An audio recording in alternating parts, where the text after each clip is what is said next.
자, 128페이지 보시면은 도시 내부 구조 이론입니다. 자, 시험 문제 또 우리가 출제가 예상되는 부분이죠. 자, 이 도시가 어떻게 형성 발전되어 왔는가, 이 도시 행태학적인 측면에서 분석한 이론이죠.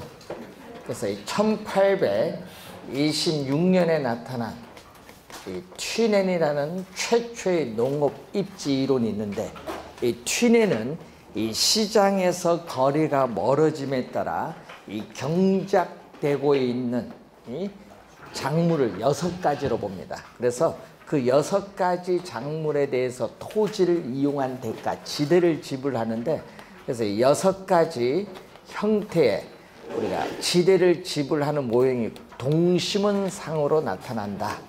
그래서 동심원 형태의 지대 모형이 돼요.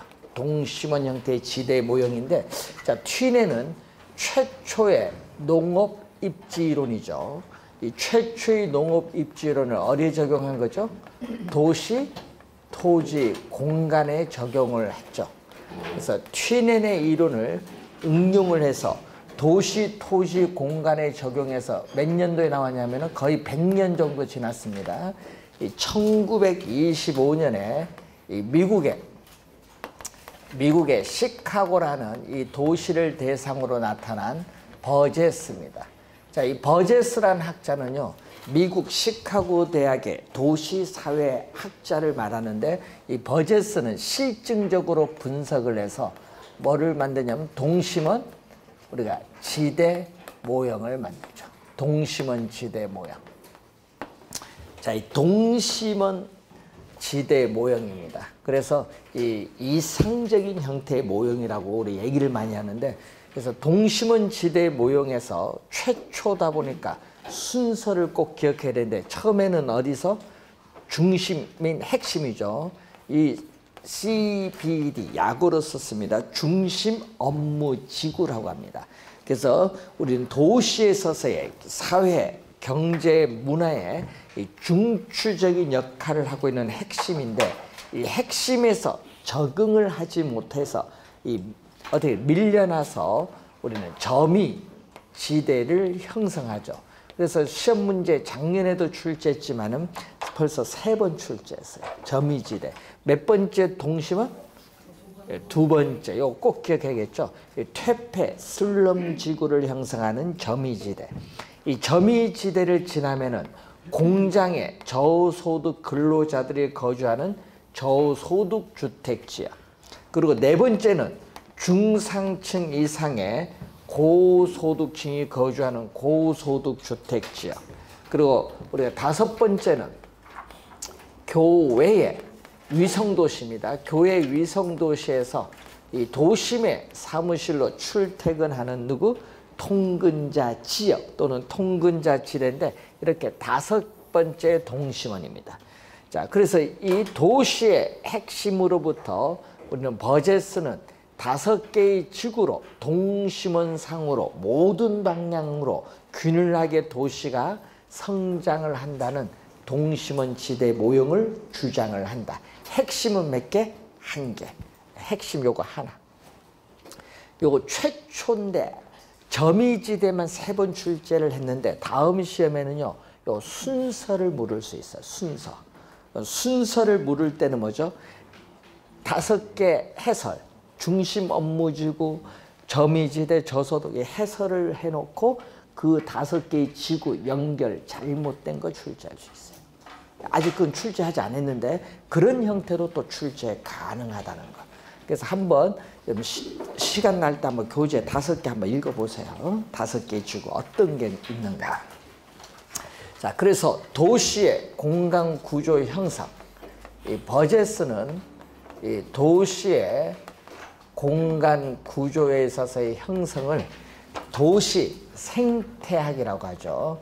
자, 이 다윈의 진화론에서 처음 나온 용어가 생태학인데, 이 도시 이 생태학적인 측면에서 접근을 합니다.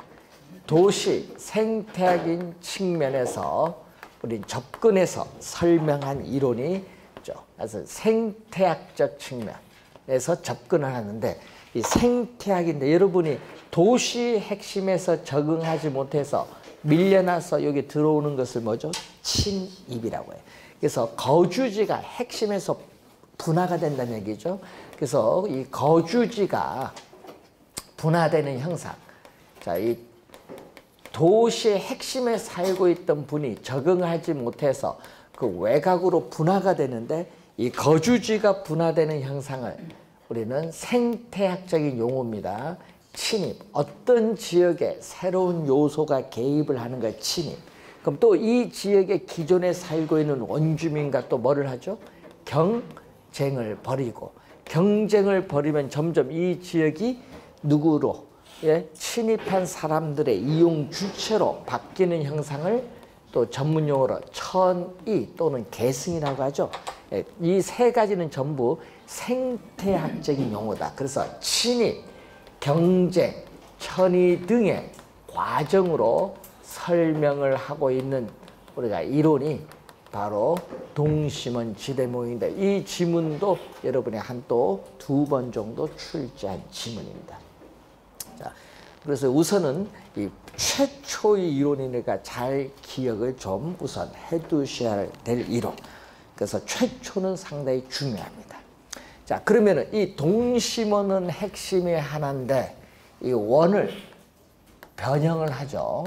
그래서 이 동심원은 문제점이 있어요. 도로교통수단의 발달이 동심원 형태를 변형시킬 수 있는데 이걸 간과하고 있는 한계가 있고 또 여러분 산이나 강이 있으면 도시가 확산되는데 제약이 있죠. 이런 자연적인 장애물이나 철도 같은 인공적인 장애물 이런 걸 다 무시를 해버렸어. 여러분 산이 있으면 도시가 확산이 안 되잖아요. 그런 걸 무시했다는 한계를 가져요. 우리가 왜냐? 시카고는 산이 없거든. 그러니까 근데 그게 이제 모든 도시에 일반적으로 적용하기가 어려운 거예요. 그래서 하나의 도시만을 대상으로 했기 때문에 도시 내부 구조의 일반화가 되기에는 결여된다는 한계를 가지고 있다. 하나만 분석했으니까. 자, 그러면은 이 원을 변형해서 하나만 분석해서 문제가 있으니까 이번 하나의 도시가 아니라 몇 개죠? 142개의 미국의 도시를 대상으로 이 상세한 주택 임대 자료를 수집을 해서 우리가 분석해서 나타난 이론이죠. 그래서 언제 나타나냐면 1939년. 그러면 순서를 잘 봐야 돼요. 버제스가 먼저, 그다음에 호이트는 몇 번째? 2번째. 순서를 물을 수도 있거든요. 그래서 호이트의 우리는 선형 이론이라고도 하고 또는 우리가 축 이론 또는 부문 이론이라고 부문 섹터라는 영어 단어를 번역한 겁니다. 부문 이론. 섹터를 번역했다. 부문. 자, 도시의 핵심은 또 요거 뭐죠? 하나. 자, 여러분 여기도 도시의 핵심은 요거 하나인데 여기도 도시의 핵심은 하나. 그래서 두 이론은 핵심이 하나인 단핵 도시. 단핵. 근데 핵심은 이 하나인데 우리는 호이트는 동질적인 토지 이용이 도시의 핵심에서 출발을 해요. 그래서 우리는 교통의 축을 따라 이렇게 도심에서 방사가 된다는 거죠. 방사가 되는데 이 모양이 무슨 모양을 띠고 있다? 이렇게 부채꼴 모양을 띠고 있는 그러한 내용입니다. 그래서 교통의 축을 따라서 도시가 방사되면서 성장하기 때문에 뭐죠? 축 이론이라고 하고 또 여기 하나의 섹터, 부문이라고 해서 또 부문 이론이라고 합니다. 자, 그러면은 이 고속교통망 축, 여러분 이 고속교통망 축 가까이에는 지가가 비싸기 때문에 높은 가격을 지불할 수 있는 누가 차지하죠? 고소득층이 차지.